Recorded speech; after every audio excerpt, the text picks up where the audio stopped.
دوسرا دن ہوا تو روزانہ کے لیے 1 دن کا بھیجنا تھا، دوسرا دن ہوا تو جتنا مال روزانہ آنا تھا اتنا تو آیا، مگر اس کے علاوہ 10 گنا ہو کر کے اور بھی آ گیا۔ تو پھر حضرت موسیٰ کی بارگاہ میں وہ دونوں پہنچے، کہا موسیٰ پیغمبر اللہ نے تو ہم سے یہ کہا تھا کہ روزانہ کا رب بھیجے گا، تو خدا نے کل بھی ہم کو بھیجا تھا، آج بھی اتنا بھیجا، مگر کل سے 10 گنا اور ایکسٹرا آیا ہے۔ حضرت موسیٰ نے رب کے دربار میں کہا مولا یہ آنے والا یہ سوال کرتا ہے کہ کل دیا تھا اتنا وہ تو آیا آج بھی، مگر 10 گنا اور بھی آیا ہے۔ حضرت موسیٰ پیغمبر نے کہا مگر میرے رب کا بھی تو وعدہ ہے،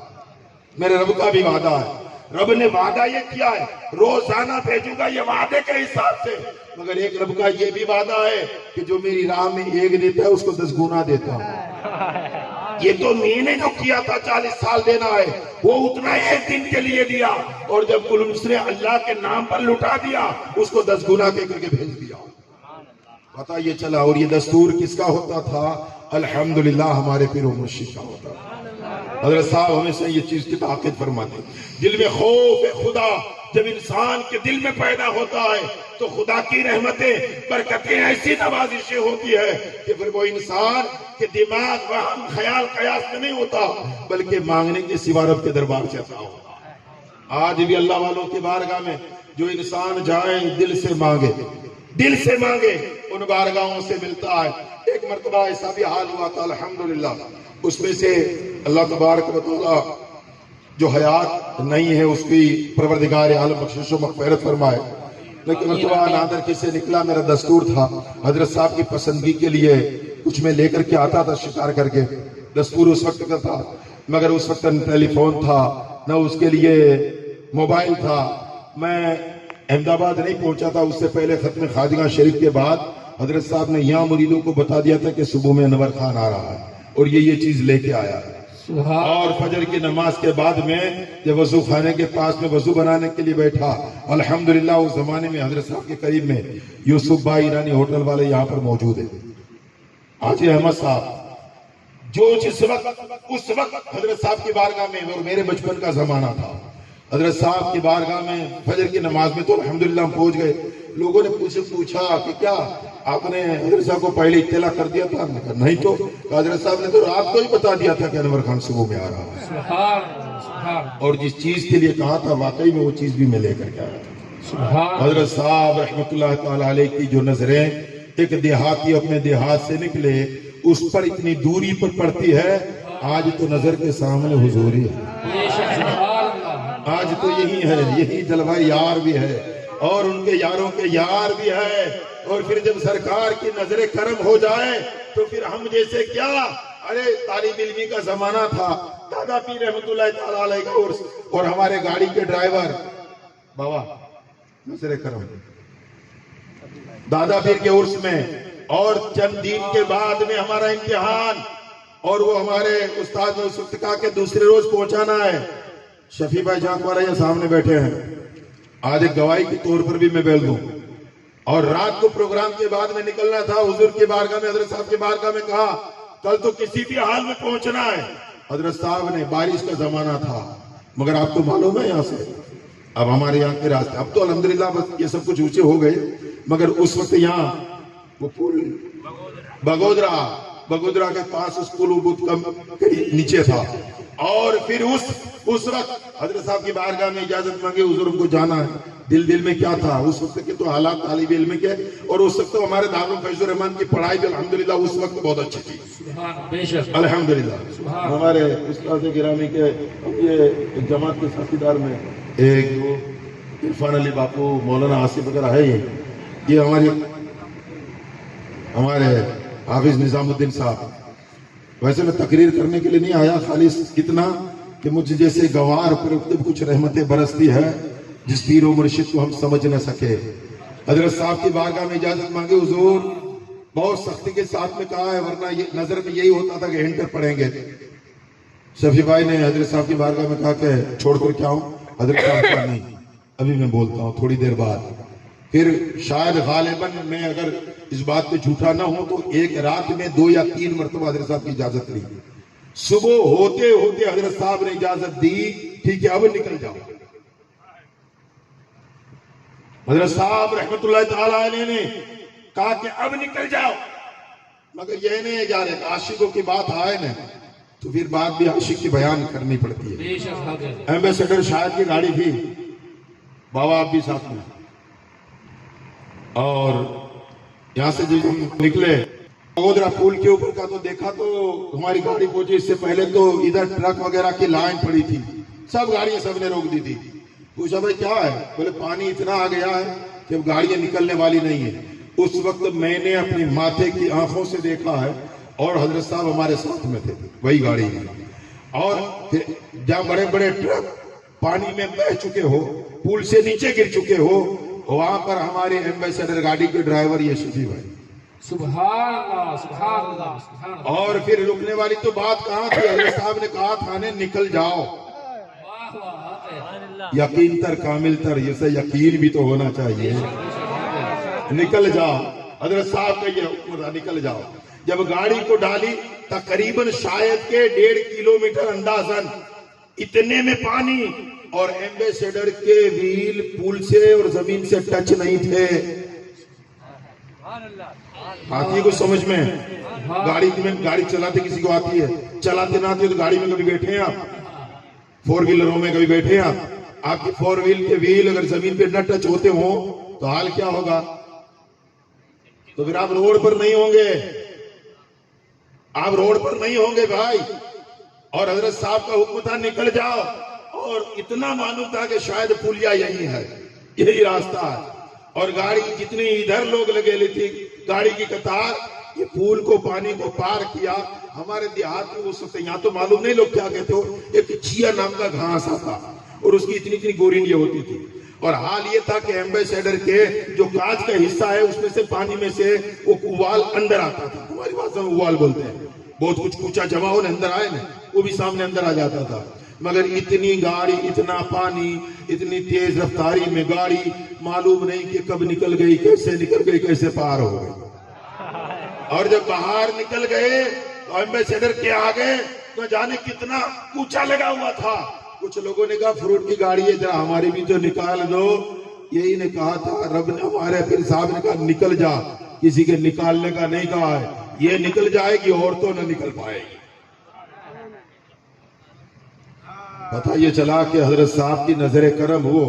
کہ یہاں بیٹھے ہیں، دور کے وہ پھوڑیے کو نظر فرماتے کہ ابھی جانے جیسا نہیں ہے۔ ہم پہنچے تب لوگوں نے بتایا ابھی پانی کچھ کم ہو گیا ہے، رات میں تو اور زیادہ تھا۔ پتہ یہ چلا میرا پیر یہ بھی جانتا تھا